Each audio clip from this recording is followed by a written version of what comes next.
नमस्कार, अपना उत्तराखंड में आप सबका स्वागत है। मैं हूं आपके साथ प्रीति सिंह। चलिए बुलेटिन की शुरुआत करते हैं इस वक्त की बड़ी खबर के साथ। तो आपको बता दें, इस वक्त की बड़ी खबर सामने आ रही है देहरादून से, जहां पर बढ़ते संक्रमण को देखते हुए तीरथ सरकार की ओर से बड़ा अहम फैसला लिया गया।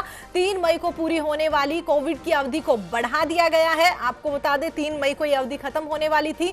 अब 6 मई सुबह 5 बजे तक ये कोविड कर्फ्यू जारी रहेगा। पहले 3 मई सुबह 5 बजे तक इस कोविड कर्फ्यू की अवधि थी, लेकिन अब उसे बढ़ा दिया गया है। जिलाधिकारी की ओर से ये आदेश यहां पर जारी किए गए हैं। तो इस वक्त की बड़ी खबर आपको देहरादून से बता रहे हैं। 3 मई को पूरी होने वाली कोविड की अवधि को बढ़ा दिया गया है और इसे अब 3 और दिन के लिए बढ़ा दिया गया है। अब 6 मई सुबह 5 बजे तक कोविड कर्फ्यू यहां पर जारी रहेगा। तो आपको बता दें, कोरोना के मामले देश प्रदेश में जिस तरीके से लगातार बढ़ते हुए नजर आ रहे हैं, सरकार और प्रशासन लगातार ये कोशिश कर रही है कि कुछ भी करके इन आंकड़ों को रोका जाए। जिस तरीके से लगातार यहां पर ऑक्सीजन और तमाम दवाइयों की जो कमी आ रही है, इनको रोकने के लिए प्रशासन लगातार जद्दोजहद कर रहा है और उसी कड़ी में सरकार की ओर से बड़ा और अहम फैसला लिया गया।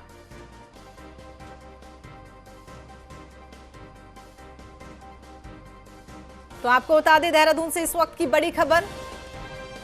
इस वक्त की एक और बड़ी खबर से रूबरू कराते हैं देहरादून से इस वक्त की एक और बड़ी खबर, जहां पर कोरोना बेकाबू होता हुआ नजर आ रहा है। प्रदेश में आज की बात करें तो लगभग 5000 से ज्यादा यहां पर कोरोना के मामले सामने आए हैं। साथ ही आपको यह भी बता दें कि प्रदेश में 71 कोरोना पॉजिटिव मरीजों की आज मौत हो गई है। सबसे ज्यादा देहरादून में 2580 के आसपास मामले देखने को मिले। इसके अलावा नैनीताल की बात करें तो 436 मामले वहां पर देखने को मिले हैं। साथ ही राज्य में पॉजिटिव संख्या जो है मरीजों की, वो भी बढ़ती हुई नजर आ रही है। तो इस वक्त की बड़ी खबर आपको बता रहे देहरादून से, जहां पर लगातार देश प्रदेश में कोरोना बढ़ता हुआ नजर आ रहा है। तो देहरादून में भी लगातार कोरोना का विस्फोट देखने को मिल रहा है। खबर पर अधिक जानकारी के लिए हमारे सहयोगी विशाल गर्ग हमारे साथ जुड़ गए हैं। जी विशाल, जानना चाहेंगे, जिस तरीके से लगातार सरकार और प्रशासन कोरोना की रोकथाम के लिए दिन रात मेहनत करता हुआ नजर आ रहा है, लेकिन उसके बावजूद भी क्या कुछ ऐसी वजह है विशाल की कोरोना रुकने का नाम नहीं ले रहा, लगातार बढ़ता हुआ नजर आ रहा है, हर दिन नए रिकॉर्ड मामले सामने आ रहे हैं? अब बिल्कुल प्रीति, क्योंकि जिस तरह से हम देख रहे हैं कि लगातार जो प्रदेश में कोरोना का कहर है वो बढ़ता ही जा रहा है और जिस तरह से जो बड़ी गंभीर जो समस्या है वो यही है कि लोगों को जागरूक ना हो पाना। लगातार प्रशासन, सरकार लोगों को जागरूक करने का काम कर रही है।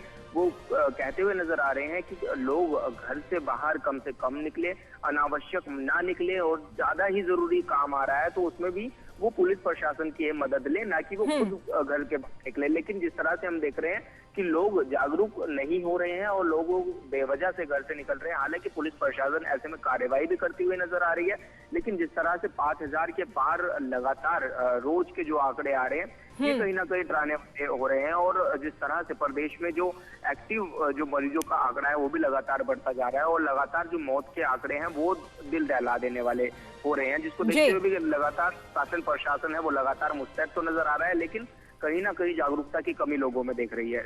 जी विशाल, साथ ही अगर कर्फ्यू की बात करें तो सरकार की ओर से कर्फ्यू भी अब काफी बढ़ा दिया गया है, लेकिन सोचने वाली बात यह, जिस तरीके से आपने कहा कि कोरोना तभी रुकेगा जब लोग यहां पर जागरूक होंगे, क्योंकि प्रशासन तो लगातार कार्रवाई करता हुआ नजर आ रहा है और इसी बीच में सरकार की ओर से बड़ा और अहम फैसला ले लिया जाता है कि लगभग 3 दिन के लिए और कोरोना कर्फ्यू को बढ़ा दिया जाएगा। आपको क्या लगता है कि वाकई कोरोना कर्फ्यू इसी तरीके से बढ़ता रहा तो इससे कोरोना रुकेगा? सरकार को इसके साथ साथ और भी इंतजाम करने की जरूरत है ना विशाल? बिल्कुल बिल्कुल प्रीति, क्योंकि देखिए सिर्फ बढ़ाने से ये नहीं रुकेगा, हमको जरूरत है लोगों को जागरूक करने की, लोगों से अपील करने की। हालांकि मुख्यमंत्री लगातार खुद सामने आ रहे हैं, वो फेसबुक के माध्यम से, ट्विटर के माध्यम से लोगों से जुड़ रहे हैं, उनसे अपील कर रहे हैं, उनको बता रहे हैं कि कितनी भयानक स्थिति अभी प्रदेश में है और किस तरह से हमें अपने एक दूसरे को सपोर्ट करना चाहिए, एक दूसरे की मदद करनी चाहिए, लेकिन दूर दूर से किसी के भी साथ नहीं रहना है, किसी के भी पास नहीं रहना है, थोड़े 2 गज की जो दूरी है उसको बनाए रखना है। लेकिन उसके बावजूद भी लोगों में जागरूकता देखने को नहीं मिल रही, जिसके कारण ये लगातार बढ़ रहा है। अब हालांकि शासन की ओर से एक आदेश तो जारी हो गया कि 3 दिनों के लिए लगातार जो अभी कर्फ्यू चल रहा था उसको बढ़ा दिया जाए, लेकिन जिस तरह से हम देख रहे हैं कि रोजगार पर बड़ा असर यहाँ पर देखने को मिल रहा है, भारी असर लोगों के रोजगार पर पड़ रहा है। लेकिन जिस तरह से लोगों को जागरूकता की कमी है, उसी ने सारा खेल बिगाड़ा हुआ है और इसी यही कारण है प्रदेश में जो लगातार आंकड़े बढ़ रहे हैं, ये कहीं ना कहीं नतीजा है इसका प्रीति। चलिए विशाल, हमारे साथ जुड़ने के लिए, तमाम जानकारी हमारे साथ साझा करने के लिए आपका बहुत बहुत धन्यवाद।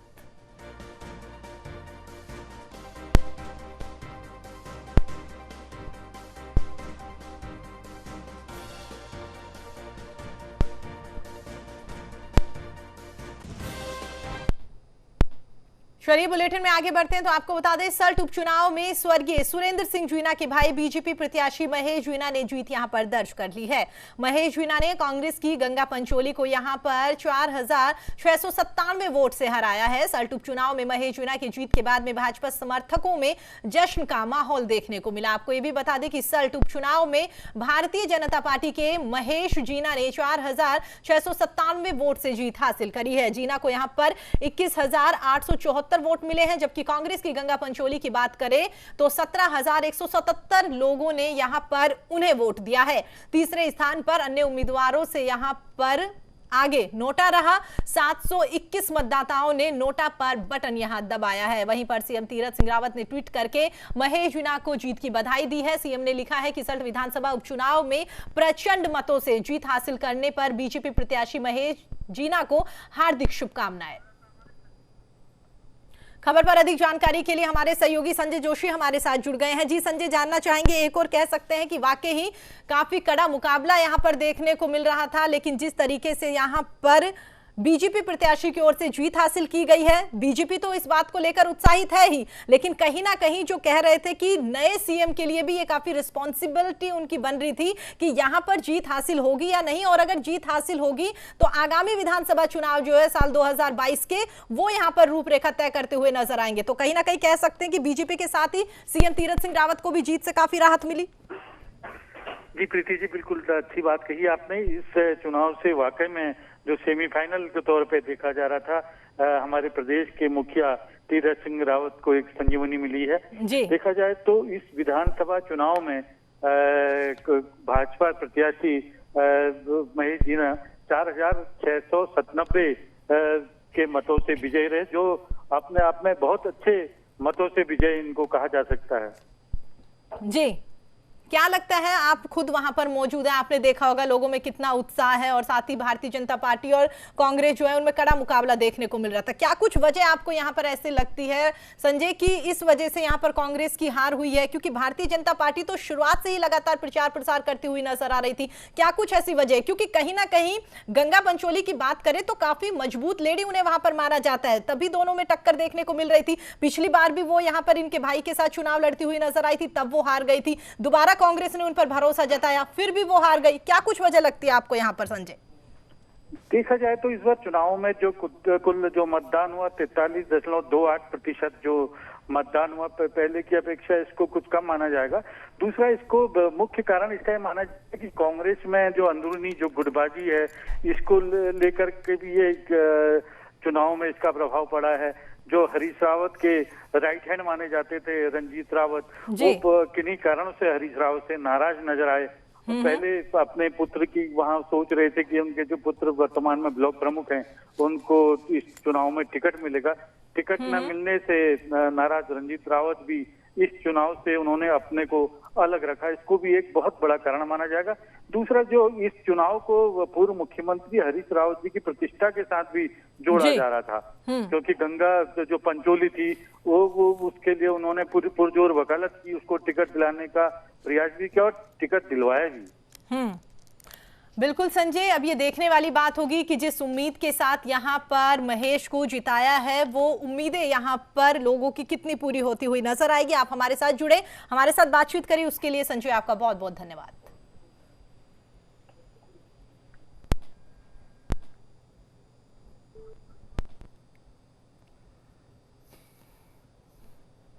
कोविड के बढ़ते संक्रमण से जहां पर लगातार लोग परेशान और हताश होते हुए नजर आ रहे हैं, तो वहीं पर कुछ मेडिकल स्टोर छोटे लालच में मानवता को शर्मसार करने में यहां पर लगातार लगे हुए हैं। हल्द्वानी की बात कर रहे हैं तो हल्द्वानी शहर के रामपुरा रोड स्थित सेंट्रल मेडिकल स्टोर में कोविड के इलाज से जुड़ी हुई दवाइयों के ओरिजिनल दामों को मिटाकर उनकी जगह पर दवाइयों के कई गुना अधिक के रेट डालकर उसे धड़ल्ले से बेचा जा रहा है। शिकायत मिलने पर सिटी मजिस्ट्रेट ऋचा सिंह, तहसीलदार RK SOG की टीम मौके पर पहुंची है। छापेमारी की गई, जहां पर उन्हें भारी मात्रा में इस तरीके की दवाइयों की बड़ी खेप मिली है। फिलहाल मेडिकल स्टोर के स्वामी के खिलाफ में NDPS एक्ट के तहत मुकदमा दर्ज कर लिया गया है। दुकान को सील कर दिया गया और आगे की कार्यवाही शुरू कर दी गई है। कंप्लेंट्स आ रही थी कि जो हमारी एसेंशियल मेडिसिन है ये काफ़ी महंगे दामों पे बेची जा रही है तथा मरीजों को लूटा भी जा रहा है इसमें। तो इसी संबंध में आज हमने जब अपनी टीम लगाई थी, उसके साथ मजिस्ट्रेट्स भी लगे हुए थे, तो इसमें हमारे पास पकड़ी गई है फ्लूगार्ड 400, जो कि अपने ये कोविड में काफ़ी इलाज में काम आ रही है। इसको 3 या 4 गुना जो कीमत पे उस पर बेचा जा रहा था। तो इसके संबंधित ड्रग इंस्पेक्टर हमारे साथ आ गए हैं, इस पर हम कार्रवाई की जा रही है तथा संबंधित और भी चेक किया जा रहा है जहाँ जहाँ इसके ठिकाने हैं जहाँ पे इन्होंने छुपाई हो सकती है। लगातार 3-4 दिनों से इस तरीके की शिकायत आ रही थी कि इस स्थान से, इस मेडिकल स्टोर से इस तरीके का बढ़े हुए दामों में कालाबाजारी करके जो है वो दवाएं बेची जा रही हैं। इसके लिए आज सुबह ही कोतवाली स्तर पर एक टीम गठित हुई, जिसमें मजिस्ट्रेट के रूप में हमारे नायब तहसीलदार को इसे मजिस्ट्रेट नियुक्त किया गया और इन लोगों ने इसकी मॉनिटरिंग करते हुए जब यहाँ पे एक सादी वर्दी में भेजा तो मौके पे दवा वो अधिक दाम पे बेचते हुए उनको मौके पे ही पकड़ा गया है। और इसके अलावा जो अंदर ये इनका एक कारखाना टाइप का बना हुआ है जो किसी दूसरे व्यक्ति का है, यहाँ से भी नशे की दवाएं मिली हैं। ड्रग इंस्पेक्टर मौके पे हैं और अभी हम लोग देख रहे हैं इसमें जो भी विधिक कार्रवाई होगी। उत्तराखंड में वन मंत्री डॉक्टर हरक सिंह रावत ने मीडिया के माध्यम से प्रदेशवासियों से निवेदन किया है कि वो अपनी शादी समारोह को अगर टाल सके तो वो फैसला उनके लिए और समाज के लिए उपकार के समान होगा। उन्होंने कहा है कि शादी समारोह को छूट तो दे दी गई है, लेकिन सबसे ज्यादा संक्रमण का खतरा भी शादियों से ही बना हुआ है।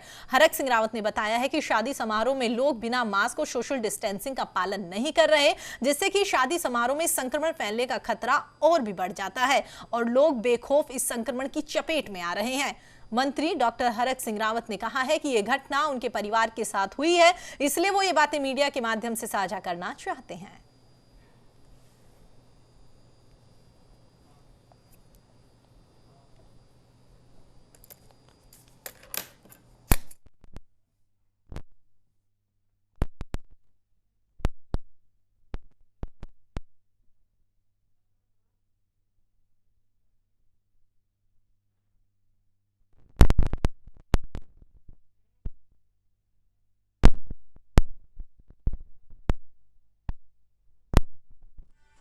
ये ठीक है, शादियों के लिए प्रतिबंध नहीं है, लेकिन अगर हम इसमें टाल सके, देखिए मैं सारे लोगों से निवेदन कर रहा हूँ, क्योंकि जब गैदरिंग हो रही है तो निश्चित रूप से जैसे मैं खुद ही अपनी बात बता रहा हूँ, मेरे भांजे की शादी नहीं हुई थी।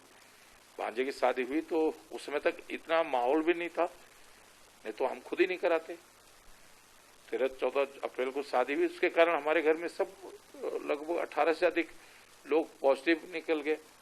तो मैं हाथ जोड़ के विनती कर रहा हूँ सब लोगों से, पूरे जनपद के लोगों से, कि अगर शादी या समारोह अगर इस तरह के अगर आप टाल सकते हैं तो ये केवल आपका उपकार अपने ऊपर नहीं है, ये आपका पूरे समाज पर, पूरे जिले पर आपका उपकार होगा, पूरे प्रदेश पर आपका उपकार होगा अगर आप अपनी शादी को कुछ समय के लिए टाल दें। उधम सिंह नगर में पुलिस महकमे में उस वक्त अचानक से हड़कंप मच गया जिस वक्त एक लाइव मारपीट का वीडियो वायरल हुआ है। आपको यह भी बता दें कि उधम सिंह नगर के ग्राम झगड़पुरी में पैसे के लेन देन को लेकर झगड़ा हो गया और ये मामूली झगड़ा इतना बढ़ गया जिसने कि महाभारत का रूप ले लिया। दोनों पक्ष एक दूसरे के खून के प्यासे नजर आए और ये पूरी घटना मौजूदा भीड़ ने अपने मोबाइल में लाइव कैद कर ली, जो कि अब जमकर वायरल हो रही है। वीडियो वायरल होने के बाद में पुलिस महकमा हरकत में आया और दोनों पक्षों के खिलाफ में मुकदमा दर्ज कर लिया और अब आगे की जांच शुरू कर दी गई।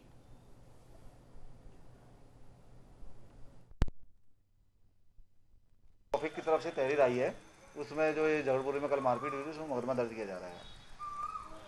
मामले को लेकर झगड़ा था, उसके यहाँ मजदूरी करता होगा तौफीक का भाई, चचेरा भाई। किसी को घायल हुआ है इसमें? घायल हुआ है, आले नबी घायल हुआ है। किन धारा में मुकदमा दर्ज किया है? 147, 48, 49, 54, 56।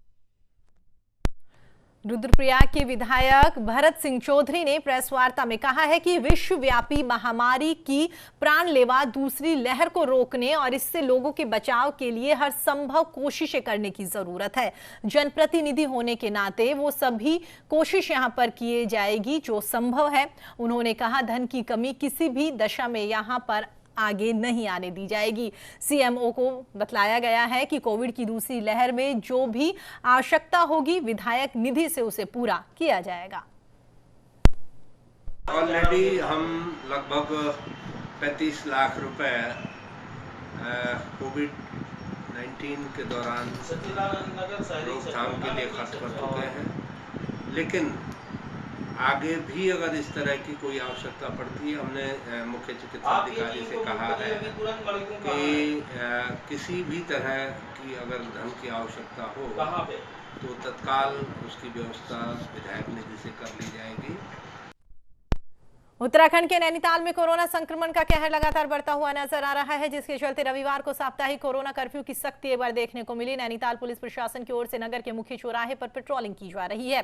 साथ ही अति आवश्यक सेवाओं को छोड़कर नगर में किसी भी प्रकार की आवाजाही पर पूर्ण रूप से प्रतिबंध लगा दिया गया है। साप्ताहिक कोरोना कर्फ्यू का पालन लगातार करवाया जा रहा है, तो वहीं पर शहर में पुलिस सड़कों पर चेकिंग और पेट्रोलिंग करके कोविड-19 के नियम तोड़ने वालों के खिलाफ में लगातार कार्रवाई करती हुई नजर आ रही है।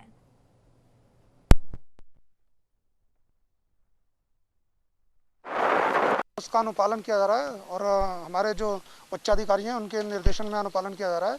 जो भी फालतू घूम रहे हैं उनका जो है सोशल डिस्टेंस के अंतर्गत चालान किया जा रहा है, ताकि लोग फालतू बाहर न निकलें। जो लोग काम से आए हैं, अति आवश्यक जैसे हॉस्पिटल वगैरह हैं, तो उन्हें हम जाने दे रहे हैं, उनके पर्चे उर्चे देख रहे हैं। लेकिन जो बिना किसी कारण से आए हैं उनके चालान कर रहे हैं। बिल्कुल बाजार को बिल्कुल चेक किया गया, समस्त दुकानें बंद हैं। 12 बजे तक जो दूध और उसकी वो खुलने की अनुमति थी वो भी समाप्त हो गई है। इस समय जो है वो ही बंद हो चुकी हैं दुकानें और पूरा मार्केट पूर्ण रूप से बंद है। चलिए फिलहाल इस बुलेटिन में इतना ही। देश और दुनिया की तमाम खबरों के लिए देखते रहिए न्यूज़ इंडिया। नमस्कार।